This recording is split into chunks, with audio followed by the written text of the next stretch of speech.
This is the time of year when we like to hide. The days grow shorter and it gets late early. It can be difficult to see,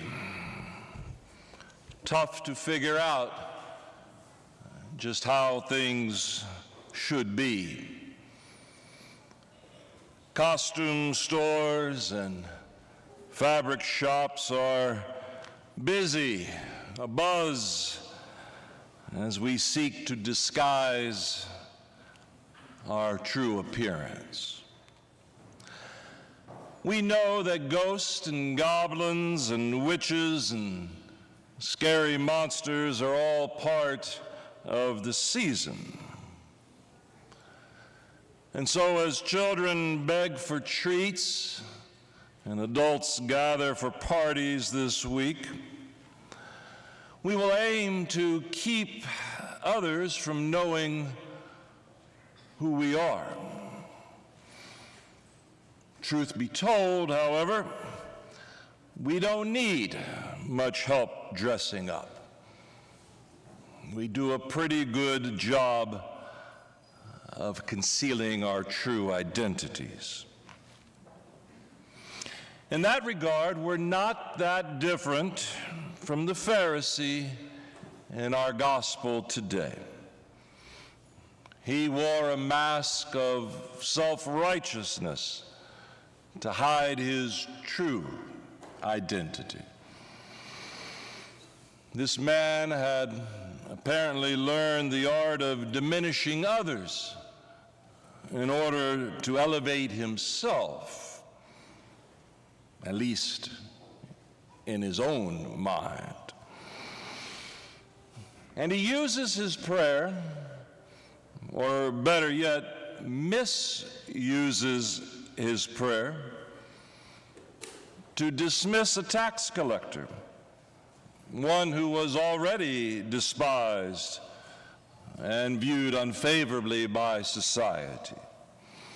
He pumps up his own accomplishments while degrading the efforts of another. Sound familiar? Of course it does. We all like to play the favorite. We all want to be the favorite. My siblings and I used to compete, half jokingly but half seriously, for favorite status in our mother's eye. So much so that one year, while debating what costume to wear to a Halloween party, my brother said to me, again half jokingly but half seriously, he said, "I got an idea. You can wear one of my shirts, and that way you can go dressed as Mom's favorite child."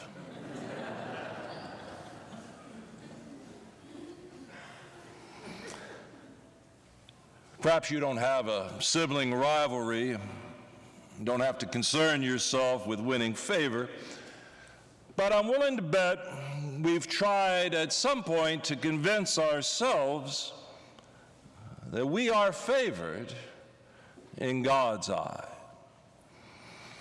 And while the Lord does indeed tell us we are chosen, being God's favorite is much different. There's a big difference between being chosen and being favored. Being chosen opens us up to an entirely different attitude of prayer than the stance that we are somehow God's favorite. Rather than receiving a reward, being chosen comes with a list of obligations, demands even. It means we stand before God as we are. No mask, no costumes, no religious pretenses, naked. True humility, honestly standing before God as we are, demands that we do not compare ourselves to others. And this is no small feat, because we live in a world where comparing ourselves to others is practically a cottage industry. There's no shortage of help out there to help make you into something you're not. Much of our self-image is based upon, thrives with the belief that we are somehow better than the other guy. We're famous for trying to measure up. One of my favorite authors, the great Southern writer Flannery O'Connor, herself a Catholic, once wrote, "Smugness is the great Catholic sin.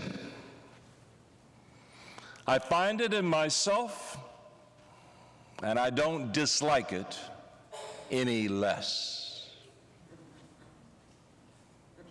Poignant words, right?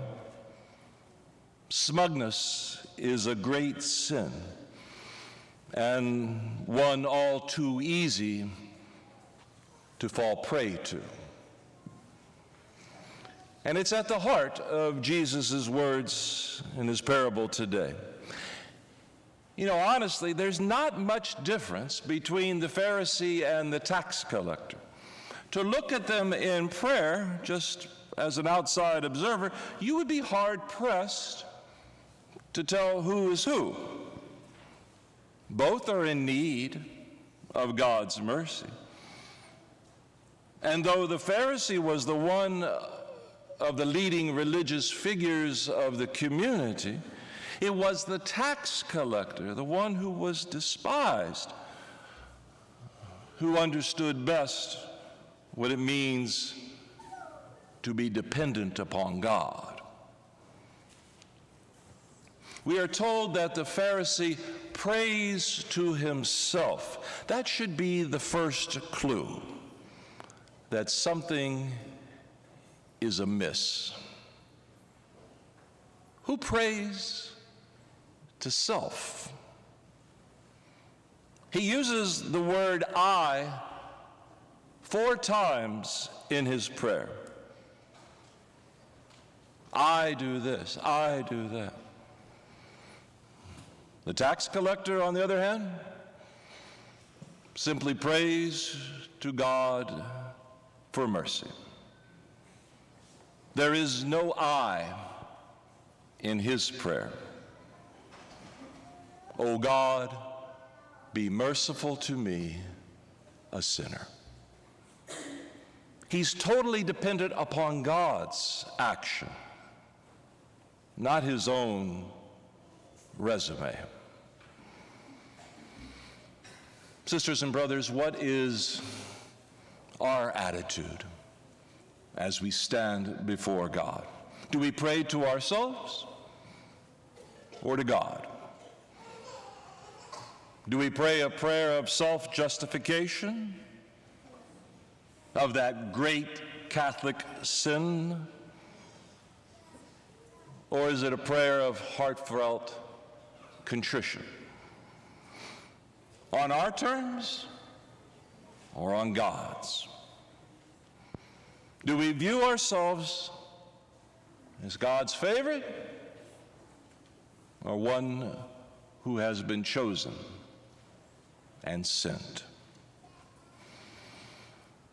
In these days of late October and moving into early November, as we are surrounded by All Saints, All Souls,